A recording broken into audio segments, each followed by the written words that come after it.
Bottom of the hour, Sixers and Celtics game 4 yesterday evening. Joel Embiid back for the 76ers. First quarter, Embiid, Allen in transition. Yeah, he gets the dunk. He was kind of running back in transition, but that's as fast as he ran this entire game, Greeny. He had 26 and 10 in this game, but that really does not tell the story of what they look like with him on the floor. By the way, Peyton Pritchard went nuts. Oh, he had himself a second quarter. He went crazy. He's talking to Reggie Miller on the sideline. He hit his patented end of the first quarter buzzer beater, which we'll probably see momentarily. Look at Tatum first. He looks good. By the way, remember him with Celtics, the Achilles? An 11-0 run, and then here's that buzzer beater. No one does this better than him ever. The best in the league. Why would you let him even get a shot off? Pritchard, 18 points in the first half. Celtics led by 18. That's crazy. At the break. Come on. Again, no highlights of Joel Embiid as it went on. The numbers were a little empty. 3 minutes left in the third. It's Tatum again. It's Pritchard again. He had 32. He's feeling it. A playoff career high, 6 threes. He just kept looking Celtics at by Reggie 24. Miller. Just looking at Reggie Miller. But look at Tatum. Yeah, again, look at Tatum. We're taking this for granted. Like, this is a guy who's coming back from Achilles, and he looks like himself again, put up 30. And the Celtics laughed at the idea that Embiid was in the lineup. Embiid finished with the second worst plus-minus of the game. Sixers were outscored by 25 points in his 34 minutes on the floor. Here's the biggest reason why. Celtics shot 7 of 11 with him as the primary defender, and I would add that Tyrese Maxey only took 3 shots in the first half as they were figuring out what to do with it. So I got Shump up with us here, and Monica, I'll start with you. I mean, Embiid, if you just look at the stat sheet and you see his numbers, you're going to think, oh, he played fairly well in his return. That's not what the eyes would suggest. What did you think of the Sixers with him back on the floor? The appendectomy thing was like, oh, cool, valiant effort. But this team was slow. And in order for them to have a real opportunity to compete with the Celtics, they got to get the same amount of shots up. They got to get it moving. Behind the power of Maxey and Edgecombe, they've been playing fast. They've been able to find success that way during the course of the regular season. I just thought it was too slow with Joel Embiid on the floor, too clunky. Shump, here's the problem. I'd love you to explain this because you played in the league a long time and you played with superstars. I mean, Joel Embiid is a superstar, and if he says, I want to come back and play, they're going to bring him back and play. But then you've got to figure out, well, we actually, at least at this particular moment in time in this series, we probably were better without him. How do you walk that line, Shump? Well, it's tough because the only chance that you have to actually put yourself in this series is to play Joel Embiid. But it's much like McNutt was just saying, it was clunky. It was slow. It was lethargic. It was obvious that he wasn't in that lineup. And to say that you're going to do that against the Boston Celtics, who are going to play 9 to 10 guys, who are going to keep the game fast, keep the pace up, and then have guys in their backcourt to do what they do as far as shooting behind the three-point line, which can either put you out of a game or put you back into a game really, really fast. It just didn't work out. The two don't mix. And the Sixers took the short end of the stick last night.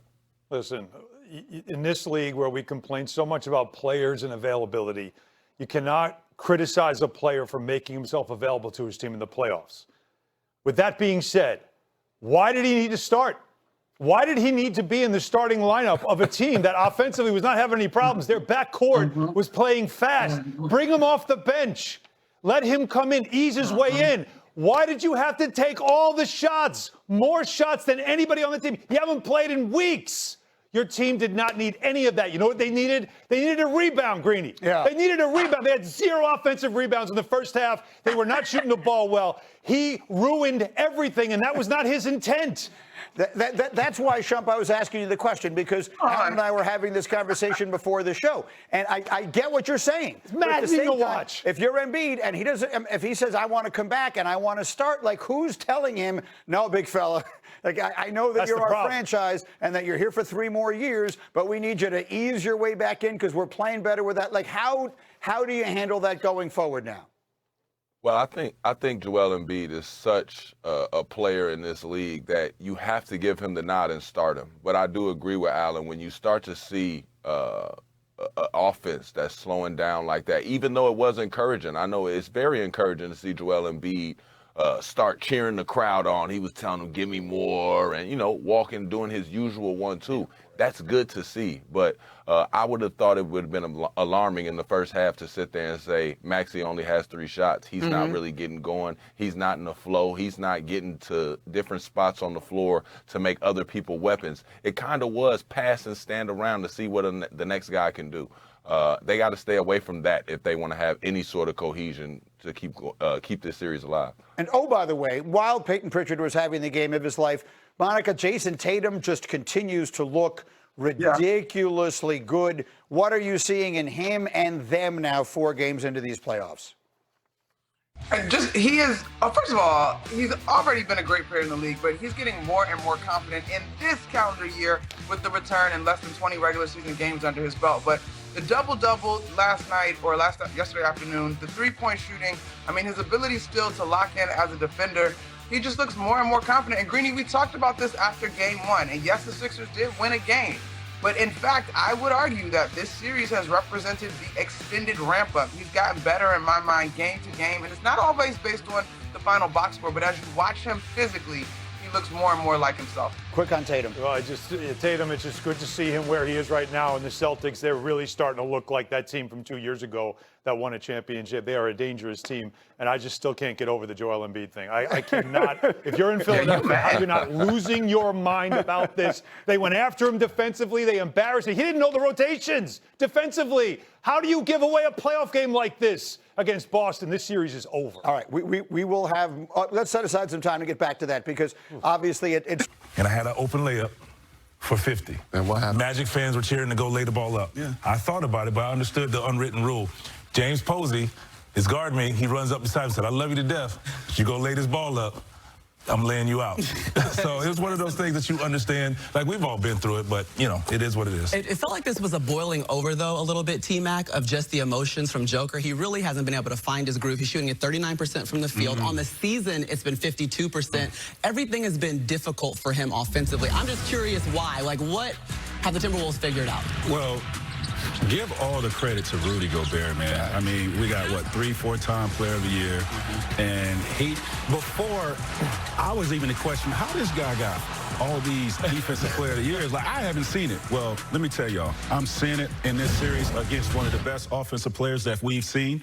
Jokic has been incredible in these playoffs, and he's been able to figure a player out who's guarded him well. Well, he hasn't been able to figure Rudy Gobert out, and Rudy has, you could tell Rudy has been in the film room studying him because of how he's playing him. He's shearing him to play on one side of his body, and he's been doing a great job of doing that. When Rudy is the primary defender, the Joker shoots at just 35% from the field, 5 for 27, so Rudy's doing something right. But the other big news, obviously, Melo coming out, Anthony Edwards. I mean, we were so happy to see him playing again because he missed a lot of time at the end of the season, the 11 of the last 14 with the knee injury.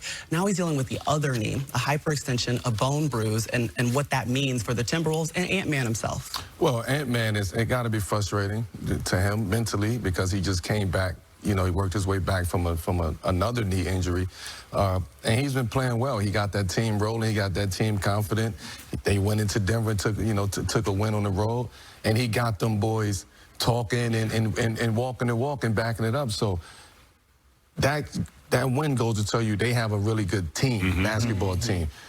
And personally, him being healthy, him making sure that he go through this process of getting back right. There's no need to rush back.